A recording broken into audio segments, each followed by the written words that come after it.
ओम शांति।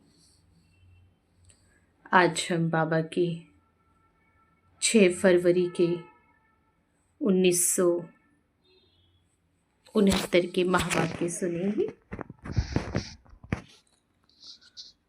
मुरली का सार है, महिमा सुनना छोड़ो, महान बनो। ना, सिर्फ महिमा सुनने से ही काम नहीं चलेगा। कोई हमारी तारीफ करे जाए नहीं। तो बाबा ने कहा महान बनो। सभी याद की यात्रा में बैठे हो, पढ़ाई का सार तो समझ में आ गया। उस सार को जीवन में लाकर के दुनिया को वह राज सुनाना है। रचयिता और रचना की नॉलेज को तो समझ गए हो, सुना तो बहुत है, लेकिन अब जो सुना है वह स्वरूप बन के सभी को दिखाना है। कैसे दिखाएंगे? आपकी हर चलन से बाप और दादा के चरित्र नजर आवे, है ना। तो बाबा कह रहे हमारे चाल और चलन से भगवान का चरित्र नजर आए। आपकी आंखों से उसी बाप को देखें, आपकी वाणी से उन्हीं की नॉलेज को सुने। हर चलन में, हर चरित्र में समाया हुआ होना चाहिए।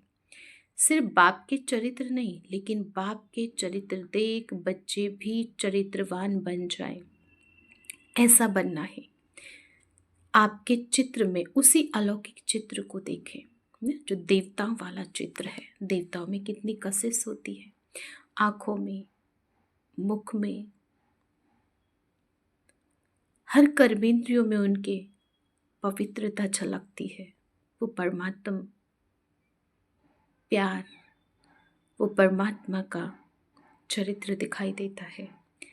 आपके व्यक्त रूप में अव्यक्त मूर्त नजर आवे। ऐसा पुरुषार्थ करके जो बाप दादा ने मेहनत की है उसका फल स्वरूप दिखाना है। जैसे अज्ञान काल में भी कोई कोई बच्चों में जैसे कि बाप ही नजर आता है, उनके बोल चाल से अनुभव होता है जैसे कि बाप है। इसी रीति से जो अनन्य बच्चे हैं, उन एक एक बच्चे द्वारा बाप के गुण प्रत्यक्ष होने चाहिए और होंगे। कैसे होंगे? उसका मुख्य प्रियतन क्या है? मुख्य बात यही है जो साकार रूप से भी सुनाया है कि याद की यात्रा अव्यक्त स्थिति में स्थित होकर हर कर्म करना है।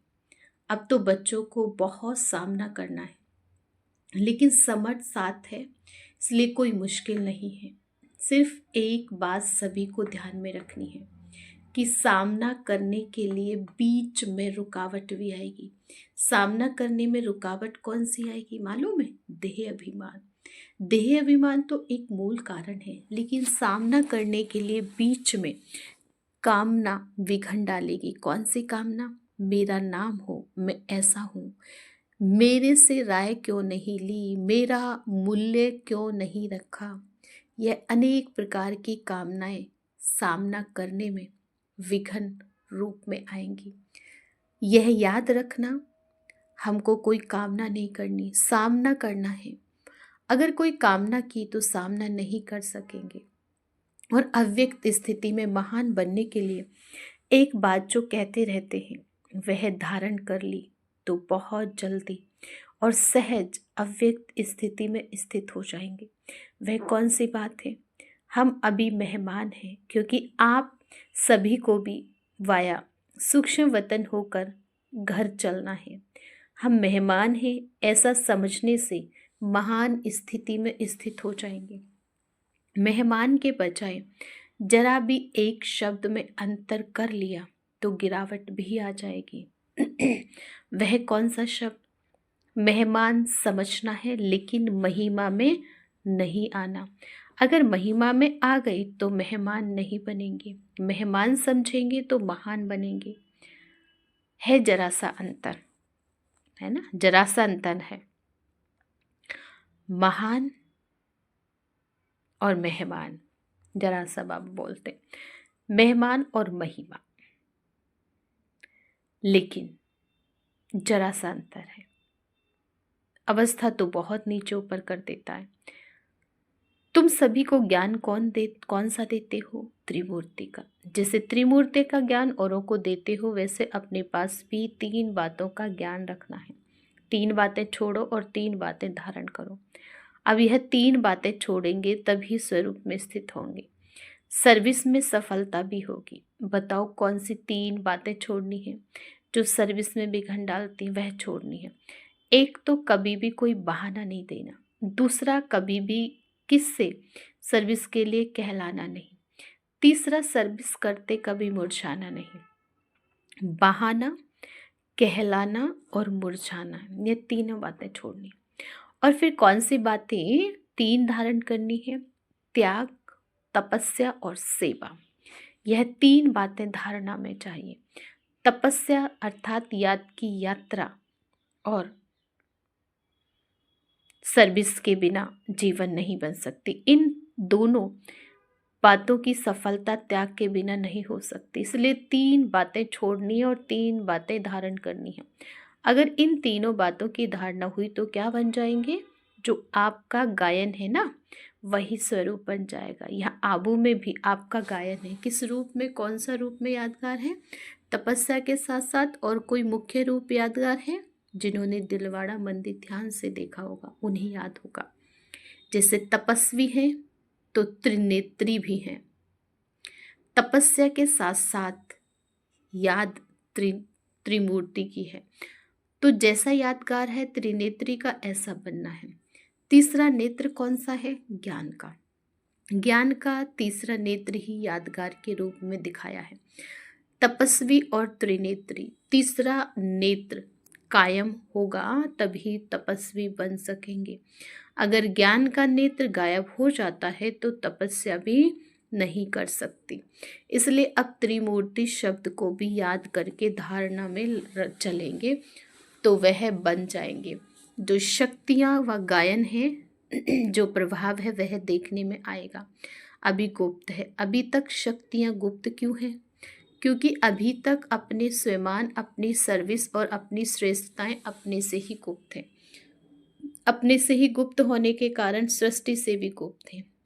जब अपने में प्रत्यक्षता आएगी तब सृष्टि में भी प्रत्यक्षता होगी। अभी शिवरात्रि का जो पर्व आ रहा है उनको और भी धूमधाम से मनाना है, बड़े उमंग और उल्लास से परिचय देना है। क्योंकि बाप के परिचय में बच्चों का परिचय भी आ जाता है ना, तो बच्चे बाप का परिचय देंगे तो बाप फिर अव्यक्त में बच्चों का परिचय, बच्चों का साक्षात्कार आत्माओं को कराते रहेंगे। तो इस शिवरात्रि पर कुछ नवीनता करके दिखाना है। क्या नवीनता करेंगे? अब तक जो भाषण किए हैं वह यथा योग, यथाशक्ति तो करते रहते हो, लेकिन अब खास शक्ति रूप से भाषण करने हैं। शक्ति रूप का भाषण क्या होता है? ललकार करना। क्या ललकार करेंगे? और ही जोर शोर से समय की पहचान दो और उन्हों को बार बार सुनाओ कि यह बाप का कर्तव्य है। अब जास्ती समय नहीं है। कुछ तो हाथ से गवा दिया, लेकिन जो कुछ थोड़ा समय रहा है उनको भी गवाने दो। ऐसे फोर्स से समय की पहचान दो। जैसे आजकल साइंस वाले पहले ऐसे बॉम्ब्स बना रहे हैं जो अपने स्थान पर बैठे हुए जहाँ भी बॉम्ब्स चाहे वहाँ छोड़ सकते हैं, उसको निशाना बना देंगे दूर बैठे भी। तो साइंस की शक्ति से श्रेष्ठ साइलेंस है ना। तो जैसे वह साइंस के गोले बनाते हैं, वैसे अब शक्तियों को साइलेंस की शक्ति से गोले फेंकने हैं। शुरू से शक्तियों की ललकार ही चलती थी। अभी शुरू जैसे ललकार नहीं, अभी विस्तार में पड़ गए। विस्तार में पड़ने से ललकार रूप गुप्त हो गया। अभी फिर से बीज रूप अवस्था में स्थित होकर ललकार करो। उस ललकार से कईयों में बीज पड़ जाता है, लेकिन बीज रूप स्थिति में स्थित रहेंगे तो अनेक आत्माओं में समय की पहचान और बाप की पहचान का बीज पड़ेगा। अगर बीज रूप स्थिति में स्थित नहीं रहे, सिर्फ विस्तार में चले गए तो क्या होगा? ज़्यादा विस्तार से भी वैल्यू नहीं रहेगी, व्यर्थ हो जाएगा। इसलिए बीज रूप स्थिति में स्थित हो, बीज रूप की याद में स्थित हो, फिर बीज डालो। फिर देखना यह बीज का फल कितना अच्छा और सहज निकलता है। अभी तक मेहनत जास्ती की, प्रत्यक्ष फल कम है। अभी मेहनत कम करो, प्रत्यक्ष फल ज़्यादा दिखाओ। स्नेह तो सभी का है ही, लेकिन स्नेह का स्वरूप भी कुछ दिखाना है। यूँ तो सदैव इस स्थिति में रहना चाहिए, लेकिन खास शिवरात्रि तक हर एक बच्चे को ऐसा समझना चाहिए जैसे शुरू में आप बच्चों की भट्टी के प्रोग्राम चलते थे। इसी रीति से हर एक को समझाना चाहिए। शिवरात्रि तक हमको याद की यात्रा की भट्टी में ही रहना है, बिल्कुल अव्यक्त स्थिति में स्थित रहने का है। अपनी चेकिंग करने का ध्यान रखो, फिर इस अव्यक्त स्थिति का कितना प्रभाव निकलता है। मुश्किल नहीं है, बहुत सहज है। कारोबार में आते हुए भी भट्टी चल सकती है। यह तो आंतरिक स्थिति है, आंतरिक स्थिति का प्रभाव जास्ती पड़ता है। सभी अमृत वेले मुलाकात करते हो? बाबा पूछ रहे। अभी तक ऐसा वायुमंडल नहीं पहुंचा है। अब तक मधुवन वालों ने भी स्नेह का सबूत नहीं दिया है। चारों ओर से बहुत कम बच्चे हैं जिन्होंने स्नेह का सबूत दिया है। बाप का बच्चों से कितना स्नेह था, स्नेह का सबूत प्रैक्टिकल में कितना समय दिया, क्या दिया था याद है? खास अपनी तबीयत को भी न देखकर क्या सबूत दिया था? अपनी शारीरिक स्थिति को भी न देखते भी कितना समय खास सर्च लाइट देते थे, कितना समय स्नेह का सबूत दिया। आप कहते थे शरीर पर इफेक्ट आता है, लेकिन बाबा ने अपने शरीर को देखा, यह स्नेह का सबूत था। अब बच्चों को भी रिटर्न में स्नेह का सबूत देना है। जो कर्म करके दिखाया वही करना है। अमृत वेले जैसे साकार रूप में करके दिखाया वैसे ही बच्चों को करना चाहिए। नहीं तो अब तक यही रिजल्ट देखी है। इस बात में अपने दिल को खुश कर लेते हैं, उठे और बैठे, लेकिन वह रुहाब शक्ति स्वरूप की स्मृति नहीं रहती। शक्ति रूप के बदले क्या मिक्स हो गया? सुस्ती। तो सुस्ती मिक्स होने से मुलाकात करते हैं, लेकिन लाइन क्लियर नहीं होती है। इसलिए मुलाकात से जो अनुभव होना चाहिए वह नहीं कर पाते। मिक्सचर है। यहाँ शुरू करेंगे तो मधुवन वासियों को देख सब करेंगे। मधुवन निवासी जो खास स्नेही हैं उनको खास सेक्रीफाइस बलिदान करना है। स्नेह में हमेशा सेक्रीफाइस